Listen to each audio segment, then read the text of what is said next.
Triple IT Andhra Pradesh entrance ఎగ్జామ్కి సంబంధించి మనకి ఈరోజు అయితే ఒక ఆర్టికల్ అయితే వచ్చింది. ఈ ఆర్టికల్ అయితే వాళ్ళు అప్డేట్ చెప్పారు. ఆ, అంటే మనకి రిజల్ట్స్ ఎప్పుడు ఉంటుంది, కీ ఎప్పుడు ఇస్తారు, ఇంకా మనకి బాయ్స్ ఎంతమంది అప్లై చేశారు, గర్ల్స్ ఎంతమంది అప్లై చేశారని కొద్దిగా డీటెయిల్స్ అయితే మనకి ఇచ్చారు. రిజల్ట్స్ ఎప్పుడు కూడా వాళ్ళు మనకి చెప్పారు ఈ ఆర్టికల్లో. ఆర్జీకేటీ సెట్ నేడే నూజివీడు న్యూస్ టుడే.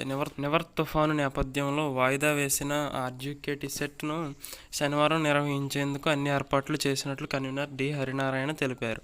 ఆంధ్రప్రదేశ్లో 630, తెలంగాణలో 8 పరీక్షా కేంద్రాలను ఏర్పాటు చేసినట్లు పేర్కొన్నారు. అదే రోజు ప్రాథమిక కీని విడుదల చేస్తామని, ఏవైనా అభ్యంతరాలుంటే 7వ తేదీ లోపుగా తెలియజేయాలని సూచించారు. 8న తుదికి విడుదల చేసి 12న ఫలితాలు ప్రకటిస్తామని తెలిపారు. ఈ పరీక్షకు 48,422 మంది బాలురు, 40,550 మంది బాలికలు దరఖాస్తు చేసుకున్నారు.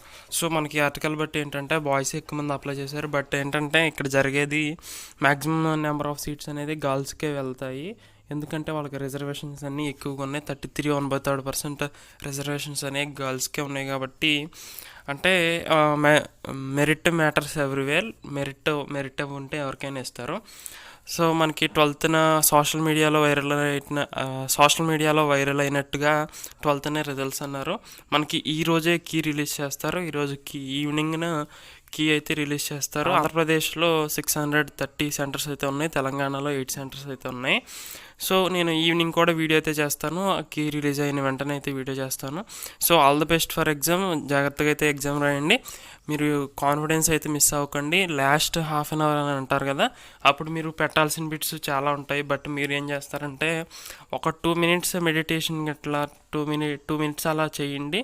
2 మినిట్స్ ఏ బిట్స్ చూడకుండా ఫ్రీగా అయితే కూర్చోండి. అప్పుడు మీ మైండ్ అనేది కాన్స్టెంట్గా ఉంటుంది. కంగారుగా నర్వస్గా వండుకోకుండా మీరు ఏంటంటే హాఫ్ అన్ అవర్లో మీకు తెలిసిన బిట్స్ కూడా తప్పు పెట్టే ఛాన్సెస్ ఉన్నాయి. సో మీరు ఎటువంటి నర్వస్ అయితే ఫీల్ అవ్వకండి. కాన్ఫిడెంట్గా అయితే ఎగ్జామ్ రాయండి. లాస్ట్ హాఫ్ అన్ అవర్ అని వాళ్ళు చెప్పినా కానీ మీరు ఒక 2 మినిట్స్ మెడిటేషన్ అలా తీసుకొని, అంటే కూల్గా ఉండి బిట్స్ అయితే పెట్టండి. All the best for exam. Thank you.